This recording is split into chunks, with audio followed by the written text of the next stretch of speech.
year on records. And the masterclass in climate destruction.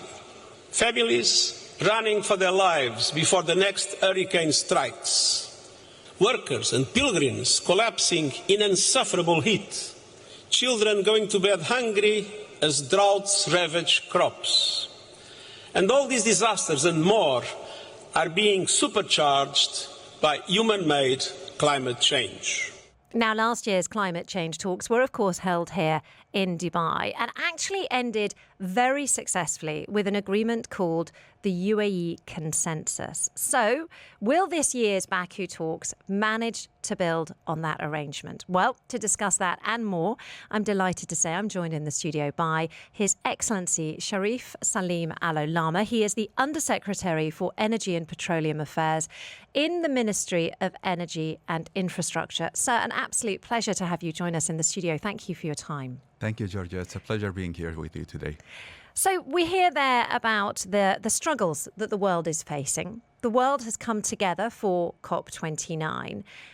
We are obviously very hopeful for the success of that conference, in particular because we really did have a successful COP28, didn't we? Well, let's take a step back, Georgia. COP28 was a success in every measure.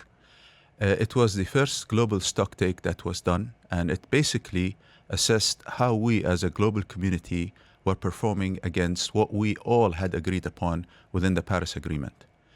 Yes, it was success where we did get a UAE consensus, a comprehensive action plan in terms of what we need to do to get the climate agenda back on track. The reality is once we did the assessment, we saw that we were off track significantly in every measure. Now, that is the reality. The UAE consensus put together a comprehensive plan in terms of what we need to do as a global community to get things back on track. And it is very important that we see this kind of momentum see its way through in COP29, COP30 as we move forward. Now, COP29 is one of the events where I believe we need to tie up whatever ambitions and plans we had into measurable actions. There are some key aspects COP29 will focus on. The major one would be, from my perspective, is financing and funding, it being public or private financing. In order to achieve what we are anticipating to doing, there has to be necessary funds available. And this is where we are looking into the financial institutes across the world in terms of supporting a lot of the initiatives and great ideas that are in place. There are some other key aspects, I believe, that will be captured within COP29. There is going to be a lot of focus when it comes to district cooling, which is an efficient manner in terms of cooling.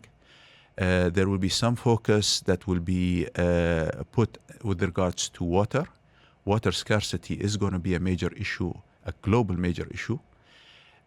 From our perspective, also as the UAE, we are homing in and we are zooming in into energy efficiency.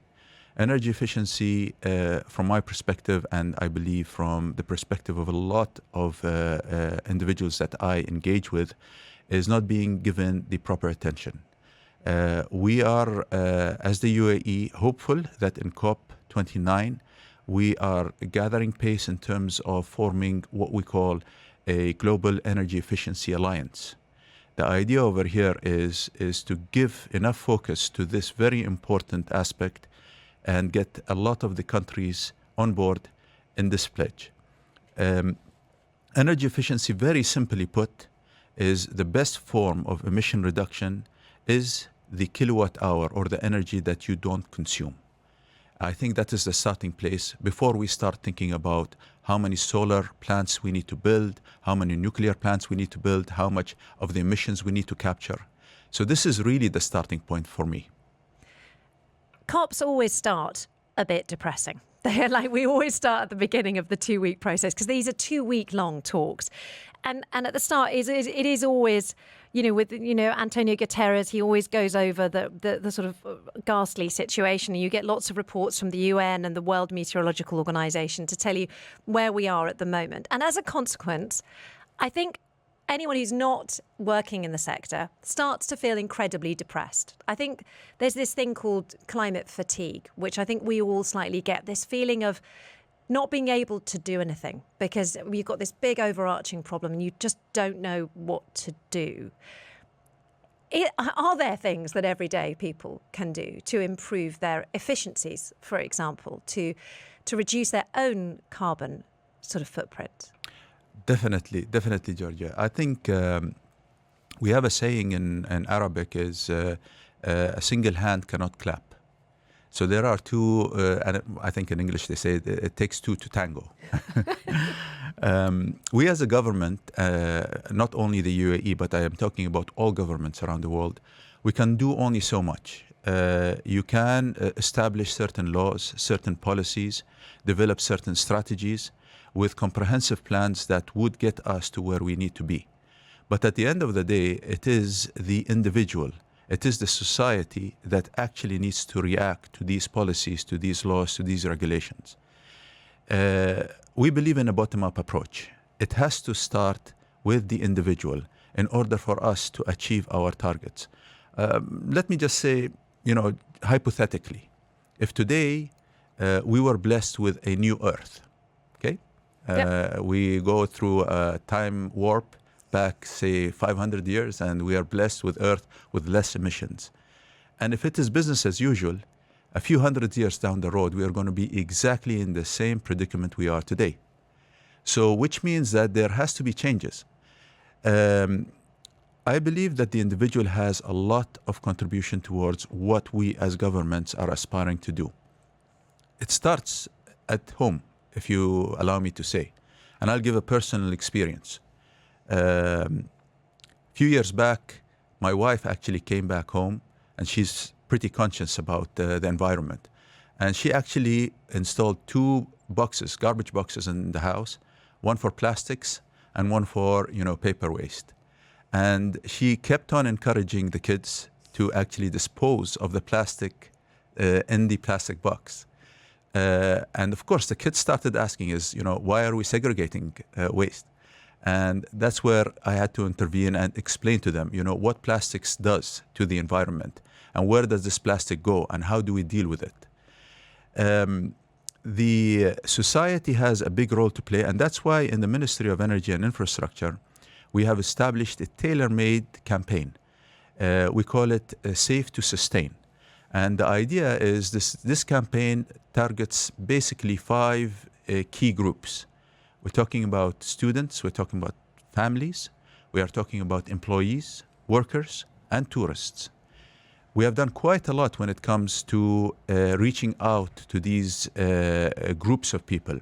So when you talk about the students, we have been working with the Ministry of Education where we have established a green curriculum. The best time to actually educate individuals is when they are at a small age. When you're talking about elementary students, once they pick up that, environmental responsibilities are key and how decisions they make at their homes affects the environment, it sticks with them. And once it sticks with them, it actually sees itself through to the next and the next and the next generation. Parents at homes have a big responsibility. I gave the example of my wife. And I think every parent has that responsibility to instill this kind of thinking in their children. We have also worked closely with 2 of the airlines where there have been some educational material put on airlines, within the magazines that you can get as an airline passenger that actually goes into sustainability practices. And the idea over there was we were targeting the tourists that are coming into the country. We've held, I think, somewhere in the range of 6 to 10 workshops with laborers where we are educating them in terms of what are the best practices that they need to apply in their workplaces or even at where they reside in terms of saving energy and being more energy efficient. It comes down to this. It comes down to decisions that are made. When I do go and, for example, I buy appliances for my home, I have 2 types of appliances. One that is energy efficient, that might cost a little bit more, and one that is less. But in the long run, if you do the math, the energy efficient appliance actually saves you money in the long run. and at the same time, it reduces the emissions that you are creating for the environment. My advice to a normal person is to have a little bit of more insight into what kind of carbon footprint is he providing to the environment. And once you start measuring that, then you start actually challenging yourself, saying, what else can I do? Where can I improve? Can I actually start installing LED lights? Can I start actually being more conscious in terms of setting my air conditioner on at 24 degrees or 23 degrees rather than always keeping it at 19 degrees and super cold? It is these little decisions that are made on an individual-wise basis makes the bigger difference. Right, world leaders meeting in Baku in Azerbaijan right now for those COP29 climate talks. You remember this time last year, they were hosted right here in Dubai at Expo City. The focus this year, well, the big focus is how to finance poorer countries to help them develop clean economies. But at the moment, the outlook is pretty depressing. In fact, there is an official term for what many of us are feeling. It's called climate fatigue. It's a state of emotional exhaustion that comes from choosing to make green choices, but also feeling sort of powerless to make any difference. So, to discuss whether there is anything that we can do on an individual and a corporate basis to make a difference to global warming, I'm joined in the studio by His Excellency Sharif Salim Al-Olama. He's the Undersecretary for Energy and Petroleum Affairs in the Ministry of Energy and Infrastructure right here in the UAE. And he's been kind enough to stay with me in the studio. Sir, thank you very much, as ever, for your time. We really appreciate it. Always, always. Well, we had some questions coming in. People are texting in on 4001. Specifically, we heard from Armin a few minutes ago. He's very enthusiastic about making his home greener. And Alex has texted in saying, are residents allowed to turn their homes into solar energy grids and recycle water? What's your answer to that, sir? Actually, what we've seen, Dubai has actually been taking the lead when it comes to allowing the customers that are actually homeowners to implement renewable solutions in their homes. What I'm talking about specifically is Shams Dubai program. It's basically a program that DEWA has initiated, which individuals can actually apply for installing solar panels on their homes and benefiting from the cheap electricity that can be produced from solar panels, and at the same time, of course, helping the environment from an emissions perspective. As the ministry, of course, we picked up on the good practice in Dubai, and about a year and a half ago, we were successful in actually issuing a law that allows solar panel installations on all buildings and houses across the UAE. So now we are working with Ittihad Water and Electricity in the Northern Emirates, where we have established a governance structure and a methodology for individuals to actually apply for the service and install solar panels on the top of their roofs. And also, as I understand it, Abu Dhabi is applying the same. So this is one of the ways that the government can actually support these initiatives, is supporting the individuals with laws and policies that make this kind of a shift doable. We are doing also quite a lot when it comes to the government in terms of what facilitation are we doing for the individuals in the country. We started off actually when we kicked off our energy strategy, is we kicked off a questionnaire to a big population of the residents in the UAE. And the idea from this questionnaire was to better understand the knowledge, the awareness that is available with the single individual, the single worker, the tourist in the country. And we identified gaps. Based on this, we established a three-part plan, a comprehensive plan that we are actually working against in terms of what are the next steps that we need to do to entice the society to actually take on board a lot of the initiatives that are available to them. I commend the individual who sent in the question that, he has taken that initiative of actually turning his home into green. And this is part of what we're doing hand in hand with the private sector. And I go back to your comment. where it comes to the global south, where we know that we as a global community have an issue, where they are not basically blessed with a lot of the financing capabilities to actually enhance the infrastructure they have to become more sustainable, less emission. Part of why we kicked off this Energy Efficiency Alliance was to share best practices with the entire globe. One example I'll give you is we have around 2,800 government buildings in the country, and this also includes mosques. When we did our analysis in the ministry, we found out that around 450 of these buildings consume around 70% of the energy.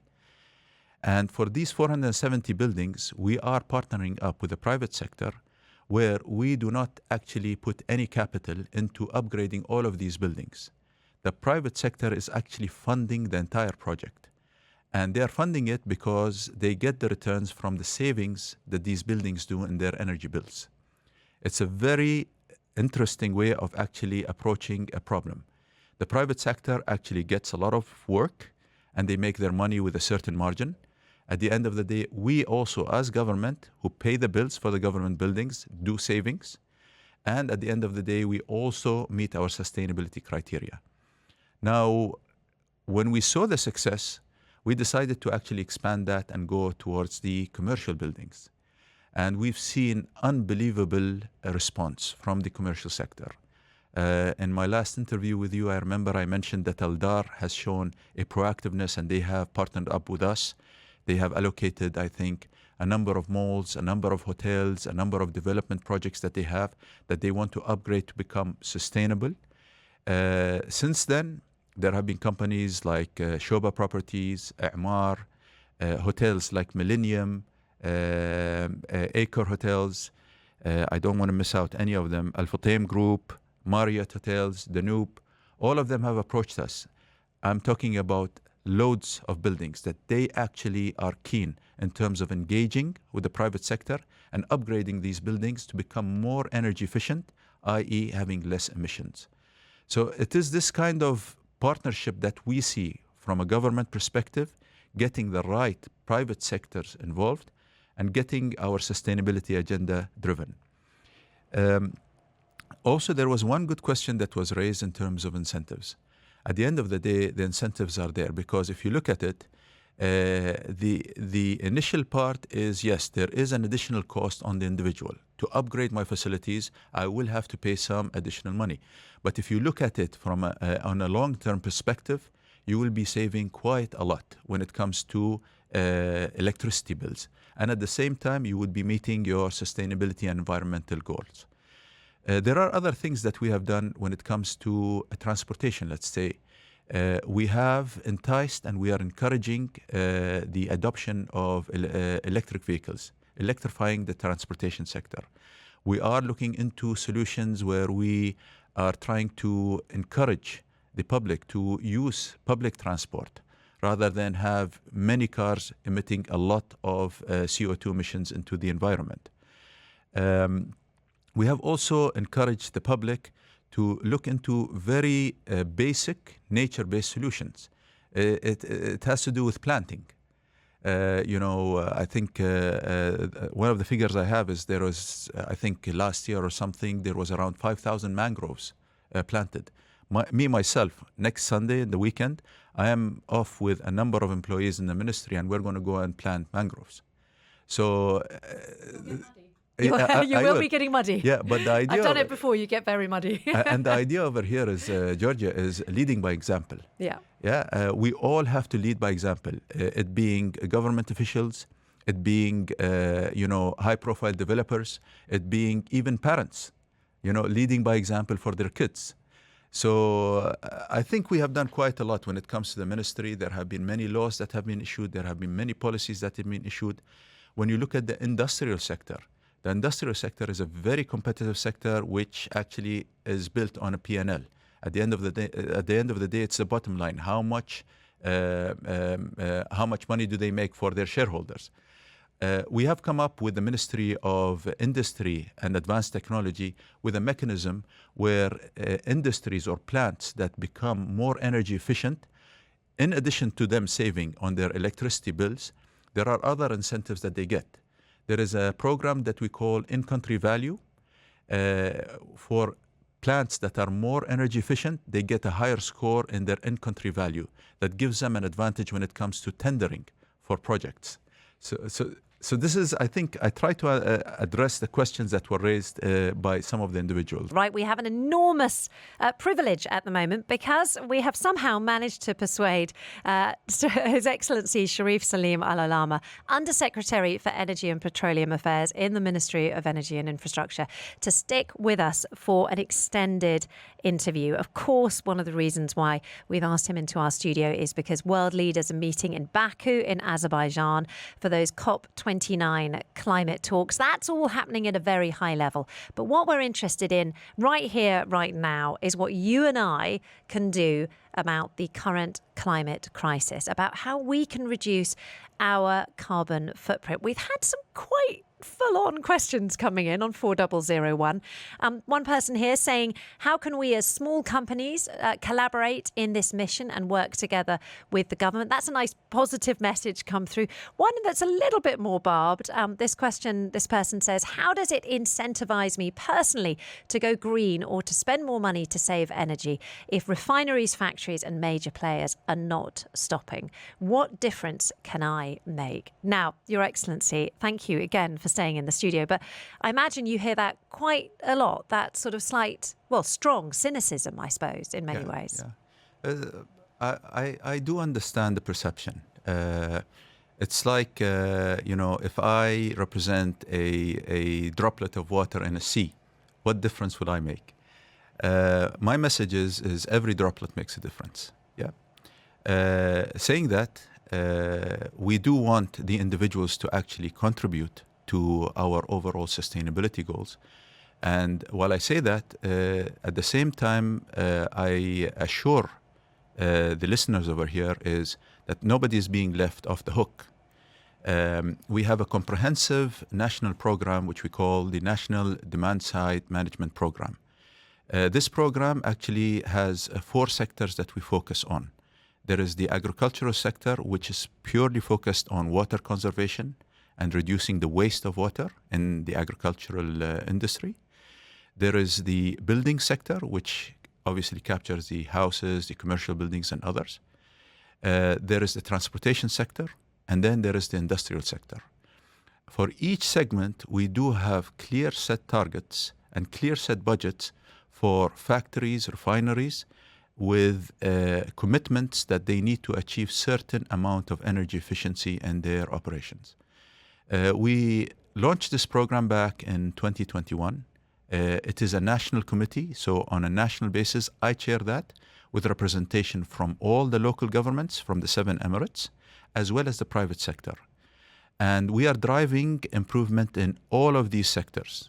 To date, I'm proud to say that we have actually reduced around 11.5 million tons of CO2 on an annual basis. And we're just scratching the surface. Much more is to come. In fact, the Ministry of Industry and Advanced Technologies has introduced a program where they also incentivize plants, refineries, and factories for any energy efficiency practices that they do. Even simply getting ISO certified, there is an ISO 50001 that is related to energy efficiency. If the factory actually gets that ISO certification, they immediately get some sort of an incentive. So we are working across the board, and I give the assurance to whoever asked that question. My only request from him or her is to do their part and let the others to us. We will deal with the others hopefully soon. I've only got a couple of minutes left with you, sir, and I know that there's been a lot of questions coming through about electric cars specifically.